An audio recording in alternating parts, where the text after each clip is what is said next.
Welcome to the Game of Attention podcast, the podcast led by industry leaders exploring creative in a technologically advancing world.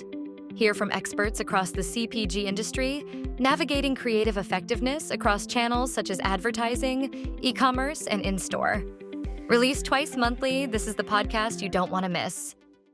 Welcome to the Game of Attention, where we unpack what it really takes to win hearts, minds, and scrolls in the world of infinite content. Today, we're talking about something that's changing the creative game at every stage, how AI is reshaping creative testing from concept to campaign launch.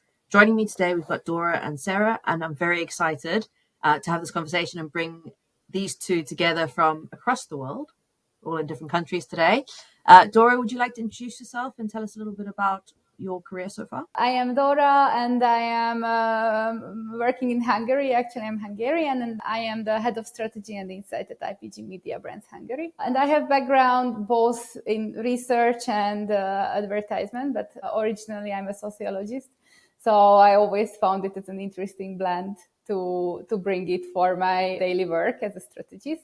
And I hope I can bring some of these insights to the table here as well. Hi, I'm Sarah Okrent, and I am head of communications and PR for MullenLowe Global. It's a big creative advertising network. And I'm originally from the States, from Chicago, but I've been living abroad in Madrid, Spain, for about 20-something years, basically since Michael Jordan retired, because why stay in Chicago without him? And I started my career in creative, actually, always been really into design and creativity. And I did work as a creative for a few years, but transitioned to PR and comms about 15 years ago. And I love it because I still can apply the same principles of creativity, but in a different way.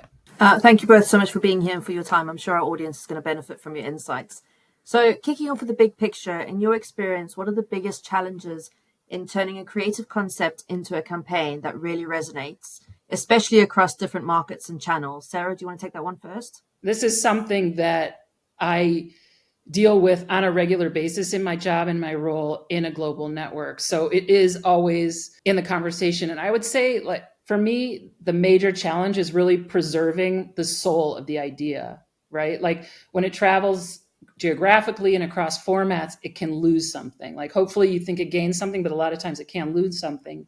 So like an original creative idea that's built around some kind of quirky insight might fall flat in a market and might be a hit in a different market. So I think you really need to concentrate on the expression of the idea more than the execution. Yeah, I actually couldn't agree more. It's really challenging. Here I can say Hungary, but I believe in Central Eastern Europe in general, because there are more and more global campaigns. And on the one hand, it's good. It's great for the brand, saving tons of money, but it is just losing so much of those nuances which are making the ads culturally relevant. And especially now when there are, so many brands, and I've recently been at an exhibition about ads in the early 20th century. It was just so good. They just had to put claims on posters because there was just one brand or one service, and now it's so many brands and so many services. And if they're not paying attention on those cultural relevancies, they are totally losing the consumer because they won't be able to relate. So I can really, really connect to that, what you just said, Sarah. Yeah, I mean, and in addition to what you were saying, it was like just one tagline for the brand. It was also one or maybe two formats. And now it's like another challenge we have is maybe format overload. Like in some cases you start with like a beautifully crafted film and then you're like, make it a social post, make it a TikTok, make it a newsletter. And it just becomes like a content salad. And I think that also can take away from the original creative idea, which should be maintained throughout. Yes, and just to add it from a media point of view, as I'm working for a media agency, the attention span of people is already like very different than it was even like 5 years ago. And the cheapest media formats, at least here in our region, are usually those which are able to capture attention the least. It's a huge challenge that there are so many brands, so many formats, and how do you choose or how do you create an attention-grabbing format on a platform which is driving the least amount of attention of the consumers? So it's a huge challenge. With that, like recently, whether it's something that you've worked on or just something that you've seen out in the wild, is there a campaign that like really caught your eye that you were like, that went really well, or I could see that doing really well because of XYZ? Because I agree, like you walk in anywhere and it's almost overwhelming, right? Your choice is overwhelming. So there are those few that like pierce through. I'd love to hear your examples of a few that just hit the spot. I can jump in here because I just read about a campaign which I absolutely loved. It's a pity that it was not done by us, but chapeau to the agency here in Hungary who figured this out. So Telecom is sponsoring the half marathon here, or like a huge running event here in Budapest. It has a half marathon distance as well, and their agency had this idea to use AI and data in this mind-blowing way by using the insight that Hungarians are obsessed with being a champion, and they only appreciate sports achievements if they are, at least bronze medal, but gold is the best. So this agency figured this out, that they are going to use the data of the runners, of the athletes, and find out how they could be a champion in a certain category at the running competition. Once the runner finished their race, then they just get a notification that, I don't know, you are the fastest Peter in the whatever street of Budapest. And each contestant got a message of what they are championed during the race. And I just found it so freaking cool. The insight was spot on. The whole idea was so creative. The data, how they tweaked it. I really love this campaign. Oh, that's amazing. Yeah, I was going to say sports campaigns tend to really travel across borders because the passion and that feeling is there. And in your case, like for marathon runners. One thing that I did see that was, when you look at it, it's very specific to Parisian and French culture. But I think you could apply it to really any place that's sort of a tourist destination or a place for events. It's for a brand, and you're going to have to fact check me on this, but I think it's called Hitch. And it's like an Uber type ride service, but only available in France. And what they did during the Olympics was, instead of try to go for the people that were coming in town for the Olympics and we'll give you discounts and we'll take you here and there, they said, if you're Parisian and if you're one of our clients, you get preference, you get discounts, and we'll take care of you in your city, in your town, while this big thing is going on. And what they did with that is build a really loyal customer base. It wasn't like a flash in the pan, we're going to have a peak of sales. It was like, we're building brand loyalty here. And I feel like that thinking could be applied really anywhere. And in this case, it was just very Parisian, because it's like, we can't be bothered with everyone else. So that was a good one. The locality of both is really nice. I really like the fact that they're like feeding into like the local scene for both. And you're right, it can be done anywhere. There's a little ice cream place on a tiny seaside town in Lincolnshire, and they've got this amazing social media following, and they do the same thing. They give special prices to locals, and they've grown like nothing else I've ever seen. Something so small has created like this ripple effect, because they don't forget about the person who's walking down their street every day. Yeah, it really makes a difference for the locals, and it can start on a very small scale, like a local ice cream place. We don't always have to think about things so big.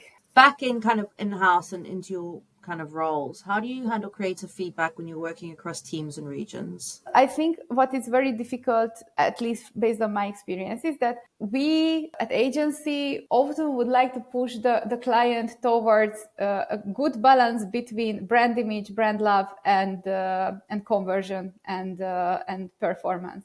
But very often on the marketers, there is this pressure from leadership, whatever, that they need to push performance, and therefore there is a smaller emphasis on brand love and brand image. And what is a big challenge for me on my daily basis and my daily tasks, to make them understand that I get their feedback, I get their reasoning on their emphasis on sales, but that is such a small slice of their whole brand life, a brand life cycle that is now.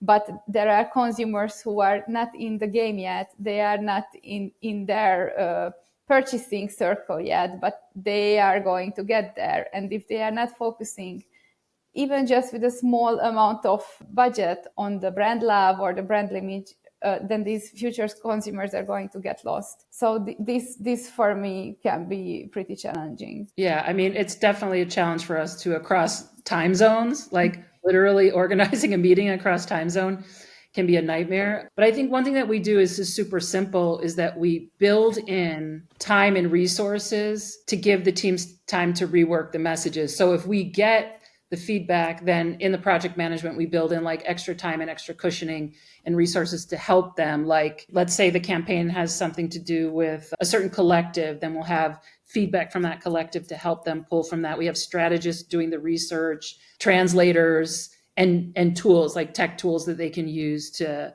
help incorporate the feedback and make their lives a little bit easier. But yeah, I think just giving them space, time, resources to be able to respond well is and probably to get an actual feedback, because I don't like it. That's a tough pill to swallow. If you get a feedback from a client that I don't like this, but what don't you like? Mm-hmm. And we need to somehow create a space with the client where they can feel safely what they don't like, besides giving this very superficial feedback. That leads quite nicely into my next thing about AI and how that's kind of becoming a massive thing now. Now, as an AI company, obviously it takes out the gut instinct, but it sounds like for a lot of what you guys do, gut instinct is still a very powerful decider for clients.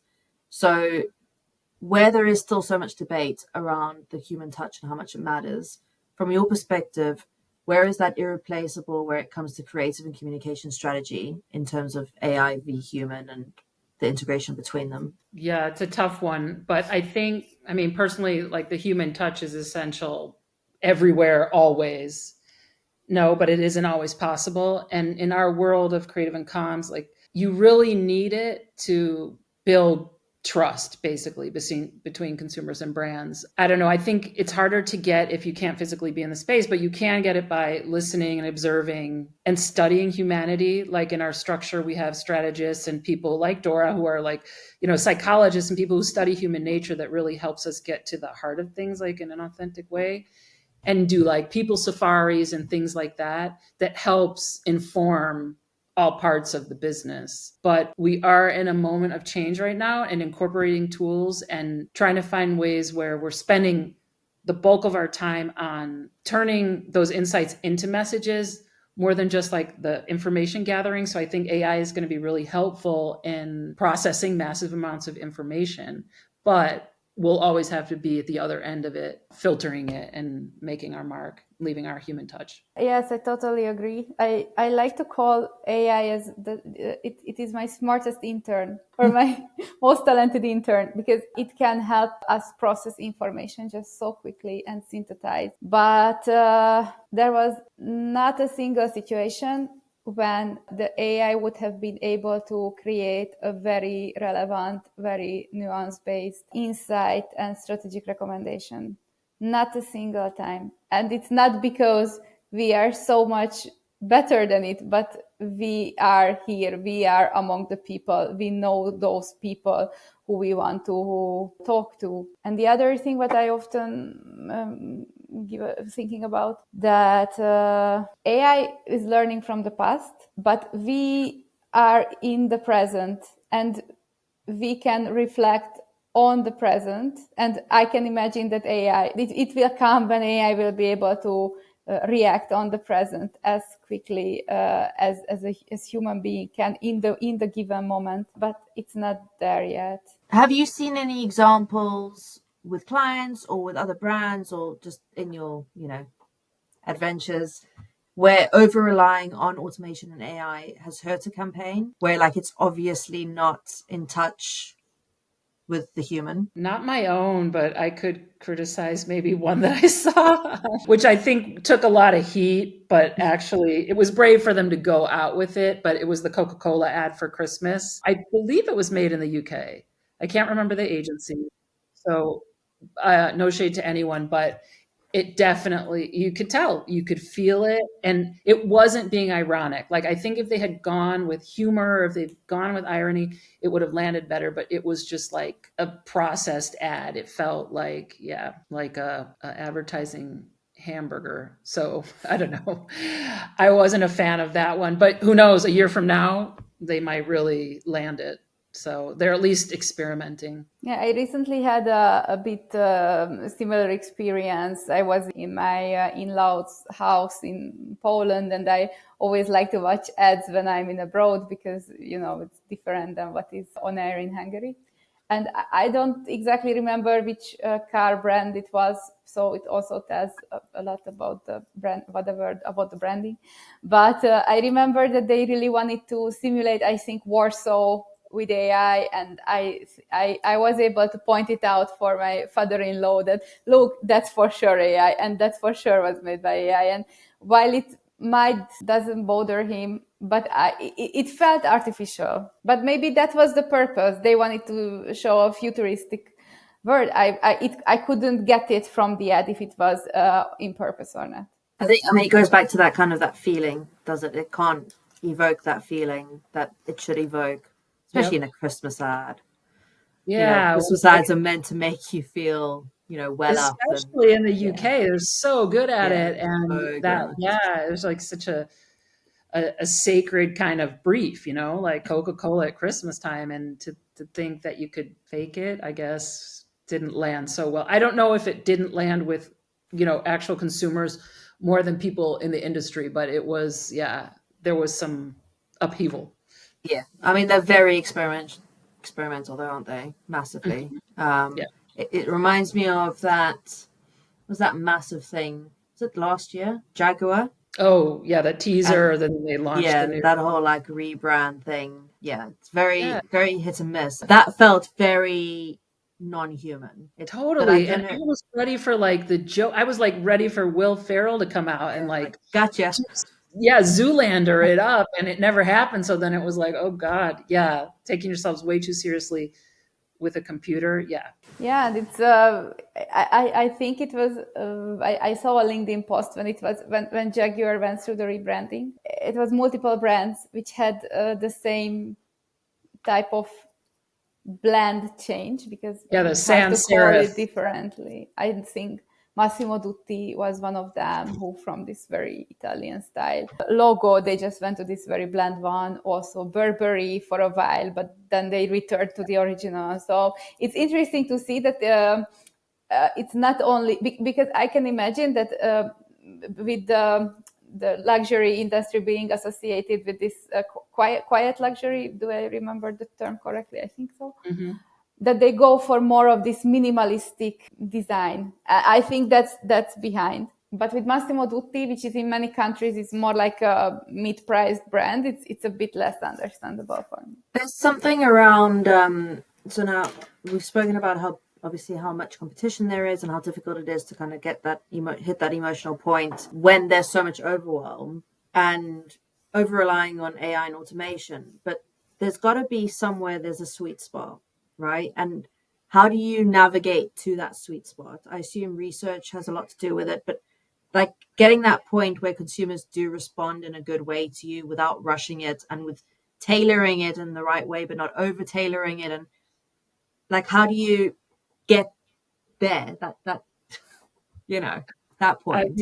I don't think we know yet, because we haven't had enough briefs, like at least for us, we haven't had enough briefs where we've been able to use to try it out. I think we're in it. Maybe a year from now, I'd be able to give you a super solid answer. But yeah, I mean, it's definitely, you got to keep talking to people and listening to your consumers and observing. But I don't know, that remains to be seen for sure. At the moment, what I see that how AI can help us during planning or strategy or creative processes is not even the point where we find a way to the customer, but to find the sweet spot. The way how we create the creatives, how we simplify things across markets, for example, how we make sure that we use the right, most attention-grabbing formats, as I was mentioning at the beginning, across platforms. And that's how I feel that AI is helping us to find a sweet spot in terms of the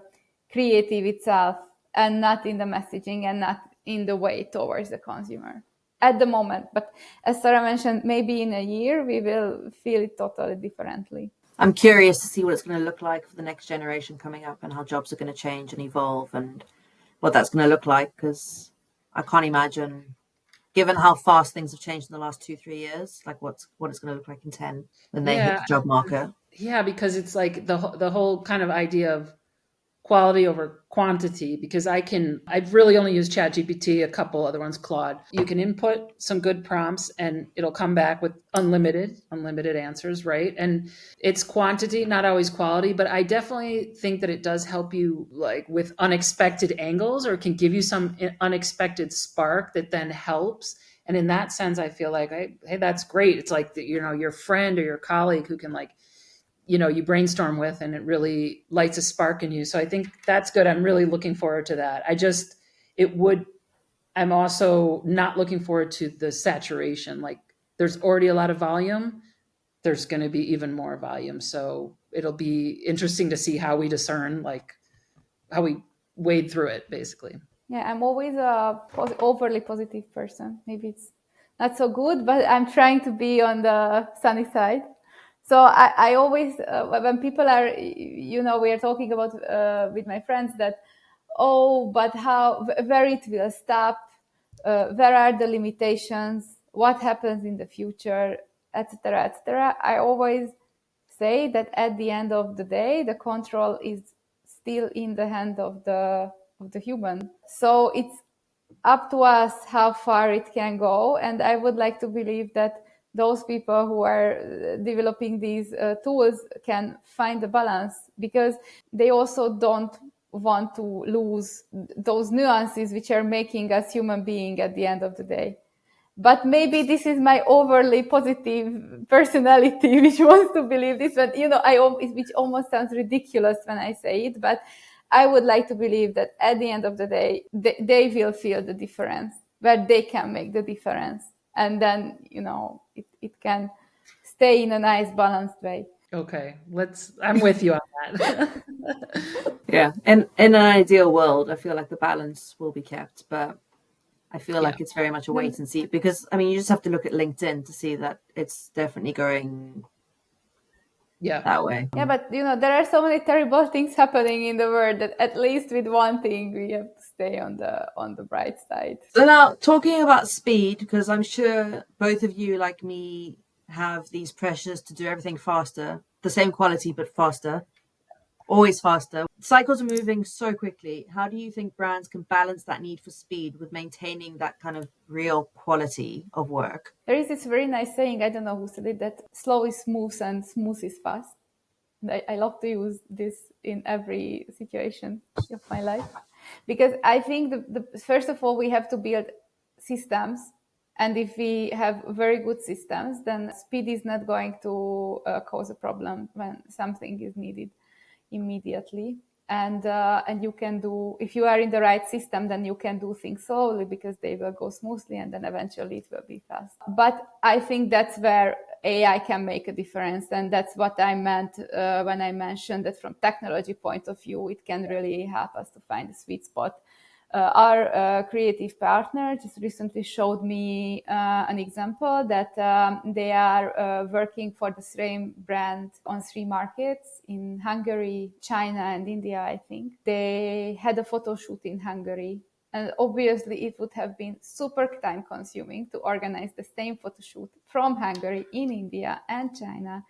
And then with very different they were finding very different models on some stock photo page, probably. And then they used the AI to create the images based on the Hungarian photo shoot. And it was mind-blowing. Like, it felt like they actually had the photo shoot in India and in China. And he told me that it took them ridiculously small amount of time compared to how it would have been if the photo shoot is actually happening.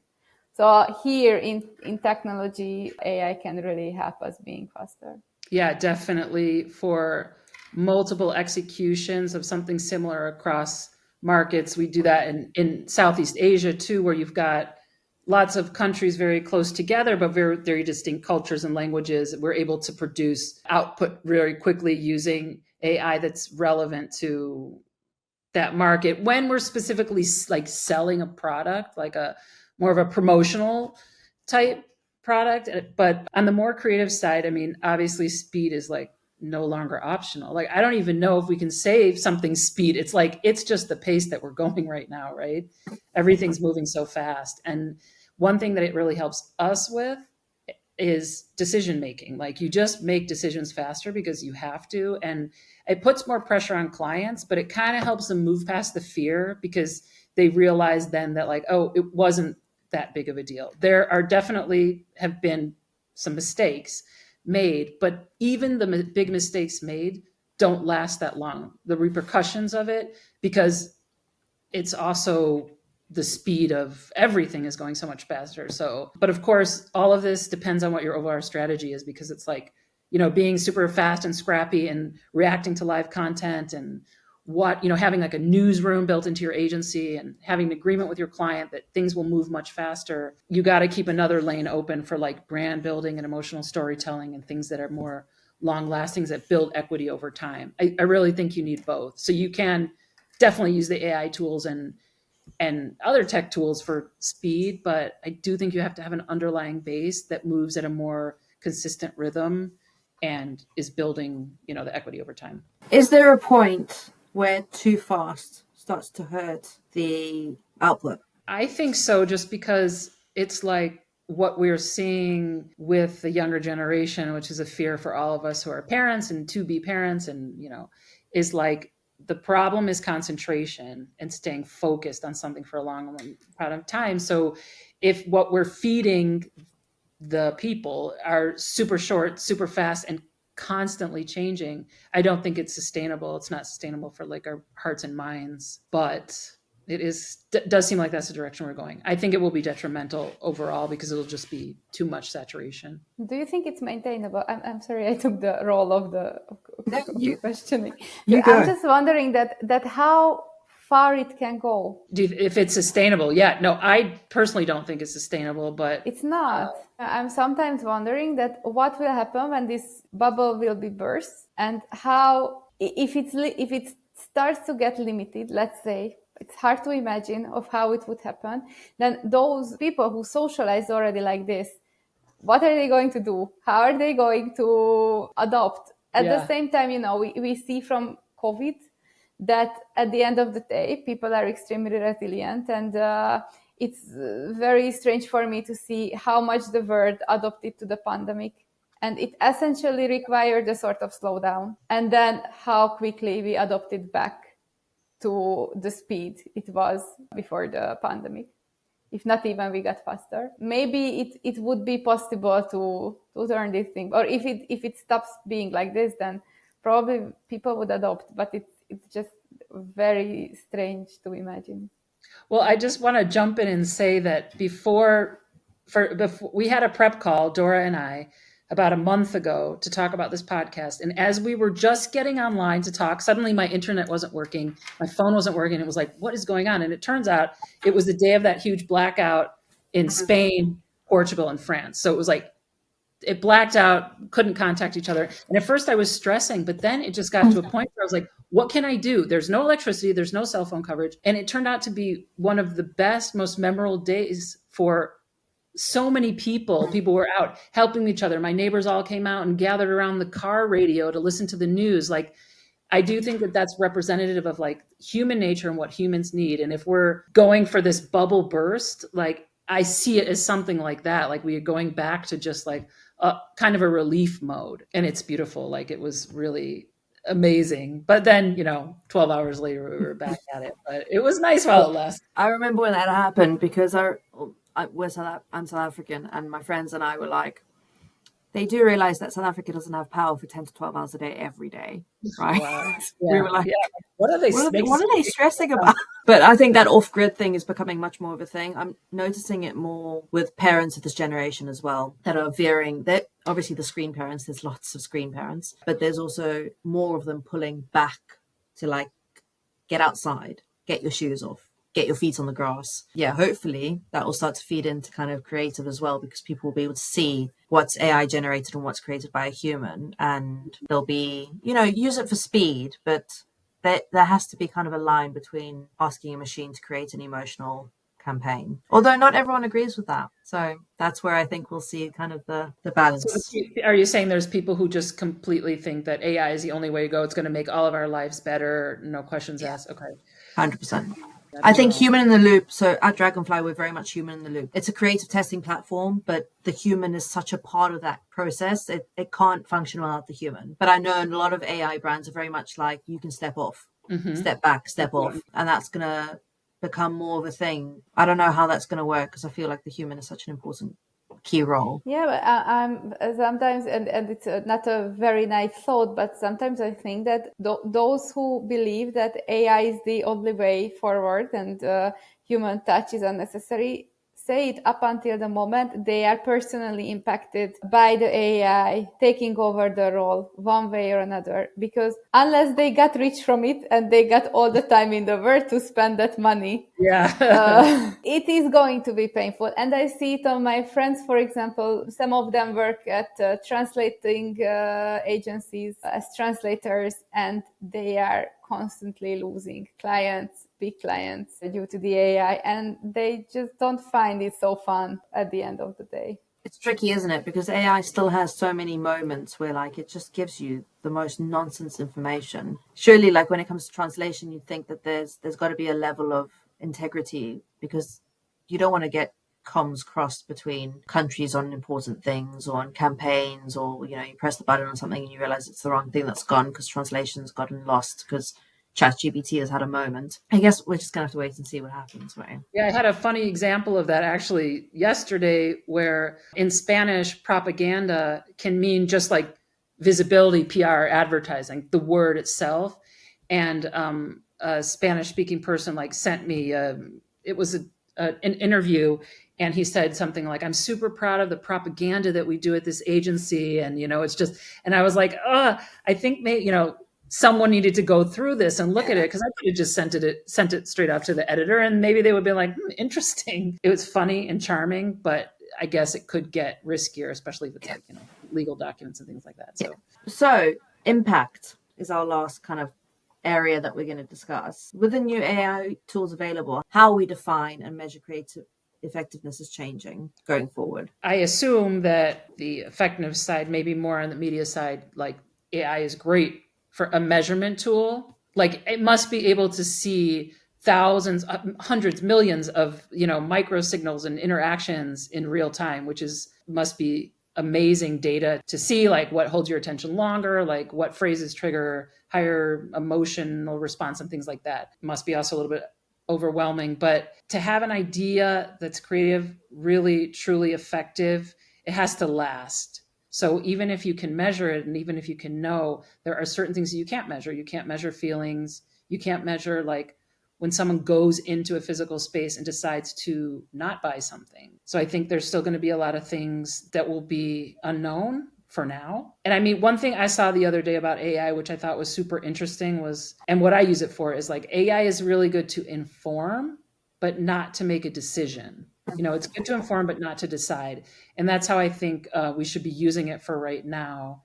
So it can help you give all the data, it can help you give all the measurement, but it's not going to make the decision about everything you should do with your brand and your creative output. I was just thinking, because as you mentioned, effectiveness measurement with AI on media or on formats is great.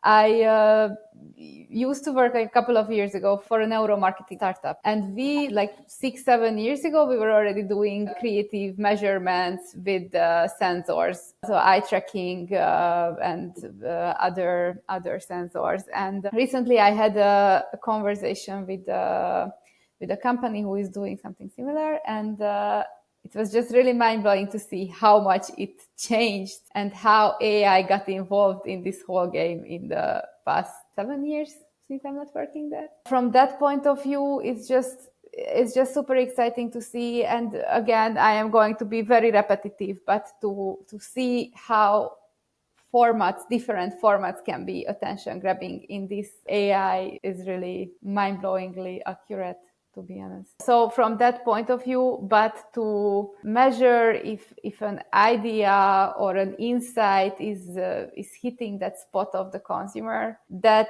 still has to be gut feeling, I believe. And of course, then later on, you can measure through, I don't know, marketing, if mixed modeling, if a campaign was having any impact on sales or any other KPIs. But on the spot, it's gut feeling and a lot of experiences. Yeah, for sure.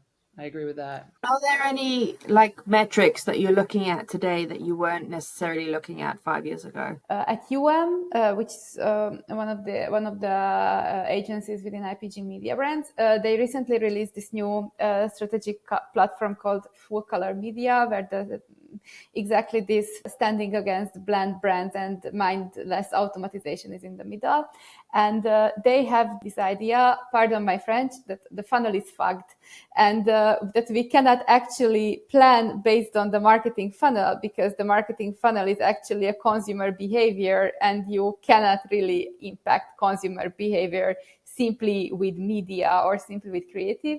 Yeah. So instead of like going through the classic funnel, we should check those elements which are impacting each level of the funnel. And that is so much more complex than just, I don't know, I know a brand, I take a consideration, then I purchase it, and then maybe I repurchase it again.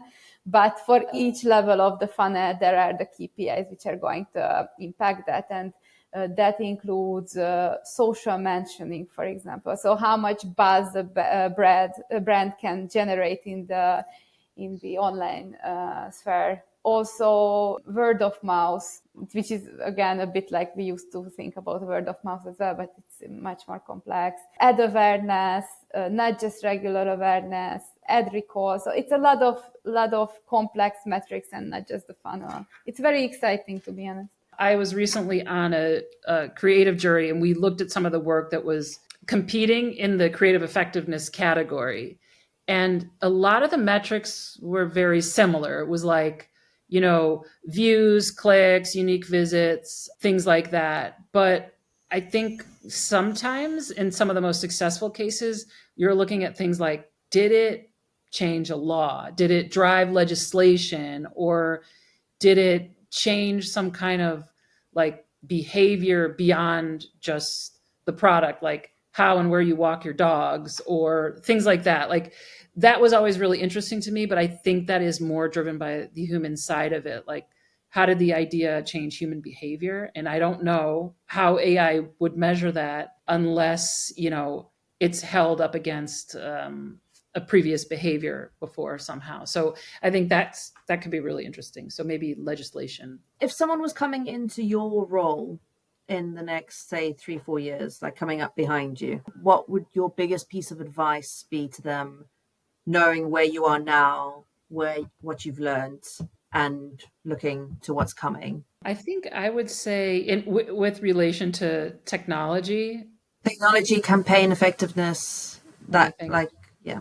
I would probably say that the most important thing is to get access to the people that make the decisions and the people who are leading something that's new, whether it be technology or an HR philosophy or anything like that, or a new creative impact. I think like instead of looking for a job title or instead of looking for salary, which is always important, but look for the people that are going to give you access and the visibility to learn and be exposed to new things, because it's the only way to really learn is by like actually doing it and being close to it and seeing the mistakes and seeing the things that work. I would say definitely do that. Position yourself to get close to where the decision making and technological advances are actually happening. That's a very cool one. So look at the data and look at research as much as possible. That's one thing. Don't go blind. Just make sure that you know your consumer. And research also means that you talk to your friends, you talk to your parents, you talk to your siblings, everyone who you know. Research is not only checking survey data and the gut feeling. I think my best ideas were always those where I felt it in my gut that I just had an amazing idea. I'm so excited about it. Yeah. Listen to your gut. That's a good one. Like, and like in general, as life. In general, that's a good one. In general, in life, just trust your gut, because usually it is right. That's true. Very true. Well, thank you both so much for your time and insights. I don't think I've ever had a recording go quite so quickly. And thank you guys both so much for your time. Thank you so much for including us. That's a wrap for this episode. Thank you for joining us. If you enjoyed this episode, be sure to subscribe, leave a review, and share it with your network. Your support helps us keep bringing you fresh insights and expert advice. Want more content like this? Head over to dragonflyai.co and check out our resources page. Thanks for listening to Game of Attention. See you next time.